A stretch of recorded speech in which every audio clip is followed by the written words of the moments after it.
mon teint quand je suis au Cameroun, quand je n'appliquais pas encore la skincare et que je ne connaissais pas encore c'est quoi l'hyperpigmentation. Aujourd'hui, on va parler de ça, on va parler de la crème solaire, on va parler de la skincare, on va parler des soins qu'on peut appliquer pour avoir un teint lumineux, propre, marron si vous êtes noir, du moins pour avoir un beau teint, un teint propre.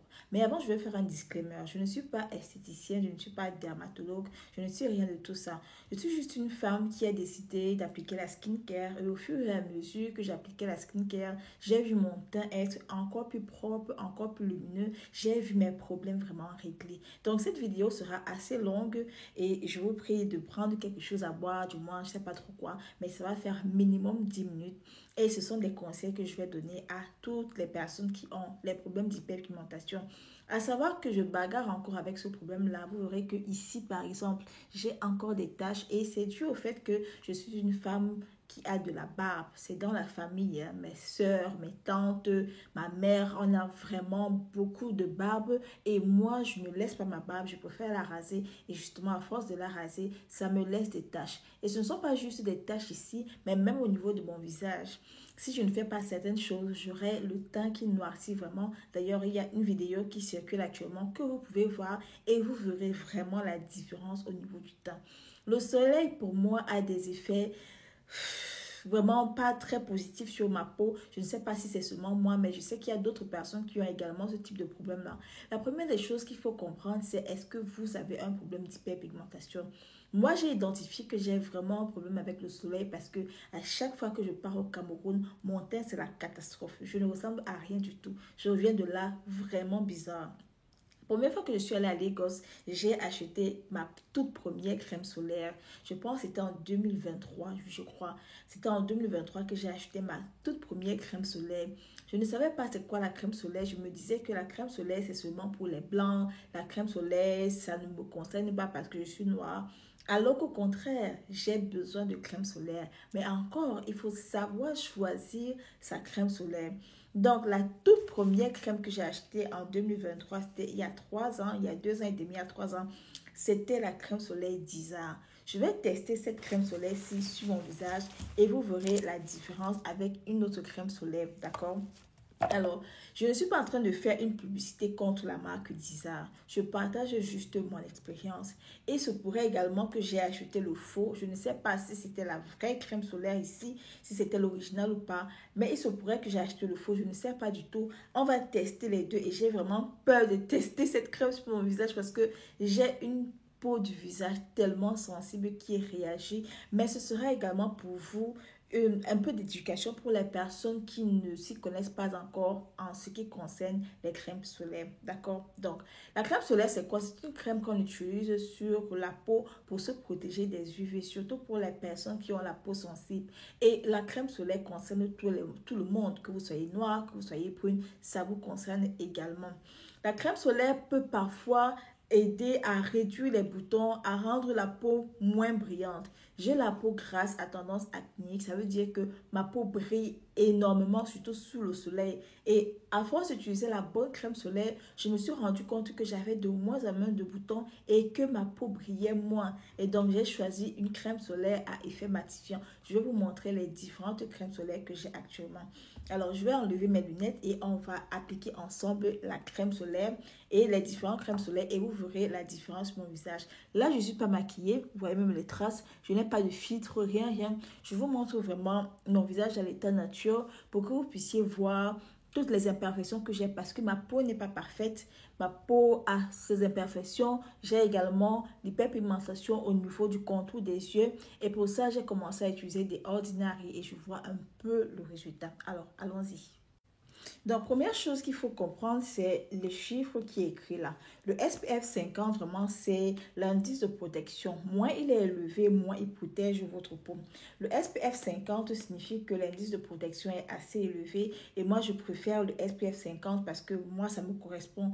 Quand je choisis un SPF en dessous de 50, j'ai l'impression que ma peau n'est pas assez protégée. D'accord? Donc, je vais faire le test sur 3 parties de mon visage. Moi, je vais essayer et on va commencer avec celle-ci. Donc, c'est ça. Ça se présente comme ça. C'est la marque Disa Collagène et c'est la toute première crème solaire que j'ai achetée. Donc, la texture est comme ça. Elle est pâteuse, du moins la texture est pâteuse. Ça se présente comme ça. Ça fait un peu comme le fond de teint. Et là, on met la crème solaire après avoir oint son visage. Donc, je vais mettre comme ça là. Et ce que je n'aime pas avec cette crème solaire, c'est le film blanc en fait que ça me donne. Vous voyez? C'est vrai qu'il faut étaler longtemps, tout cela, pour que ça aille un peu partout et tout. Mais cette crème solaire, non seulement elle était blanche sur mon visage, mais en plus quand je sortais avec, ça me faisait énormément transpirer. Donc c'est la raison pour laquelle j'avais arrêté avec cette crème et j'avais l'impression que ça ne protégeait pas assez. Ça faisait plus comme un fond de teint que comme une crème solaire, en tout cas pour moi, hein. Et le film blanc, là, vraiment, c'est compliqué. Parce que si après, tu te maquilles, tu auras le visage un peu trop blanc. Donc voilà, ça c'est la crème d'Isard. La crème solaire d'Isard. On va tester la deuxième crème solaire. Ça, c'est Nivea. Elle est déjà complètement terminée. Toujours l'indice SPF 50, donc protection maximale. Et je vais... Vraiment, il falloir que j'appuie parce qu'elle est déjà presque terminée. Donc, la texture de la crème solaire de Nivea, elle se présente comme ça. C'est comme une crème de visage. Je vais mettre ici. Que on puisse comparer après. Au niveau de l'étalage.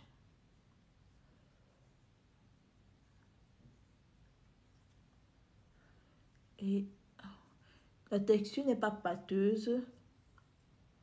Et après, ça ne laisse pas le film blanc. Est-ce que vous voyez la différence? Ça ne laisse pas le film blanc, donc. Vous voyez?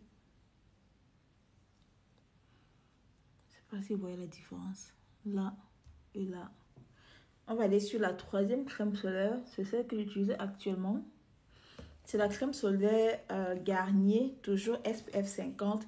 Et j'aime bien celle-ci parce qu'elle est à la niacinamide et ça aide énormément si vous avez l'hyperpigmentation comme c'est mon cas. Donc je mesure toujours avec son bouchon.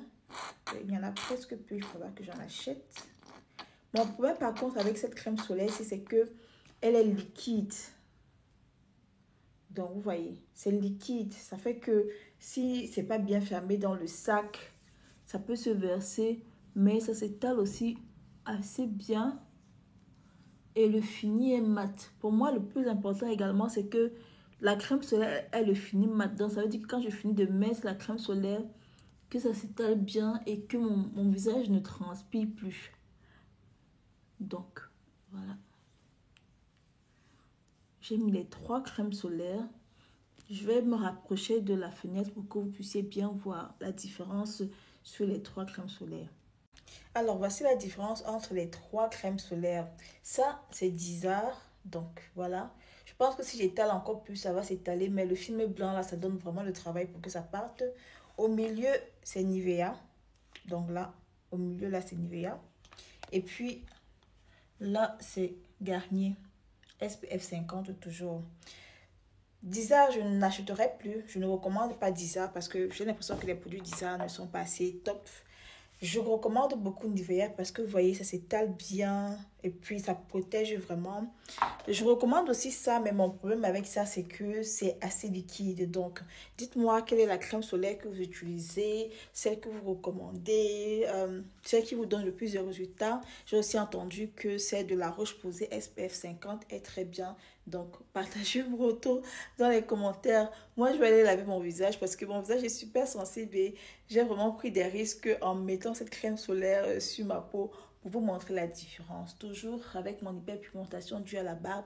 Mais je sais qu'avec le temps, ça va partir. Donc, quels sont vos retours? Quelle est la crème solaire que vous recommandez? Quelle est celle que vous testez actuellement? Est-ce que vous utilisez la crème solaire? Moi, c'est une question qui me taraude tout le temps parce qu'il y a 3 ans, franchement, c'était pas dans ma routine, mais ça m'aide énormément. Ça a diminué mes boutons, ça a rendu mon teint vraiment moins huileux quand je sors et ça fait tenir le make-up encore plus longtemps. Donc, faites-moi savoir ce que vous en pensez. J'ai hâte de vous lire, j'ai hâte de lire vos commentaires. Surtout, achetez l'original. C'est ça qui va faire la différence. C'est ça qui fait la différence. Ciao!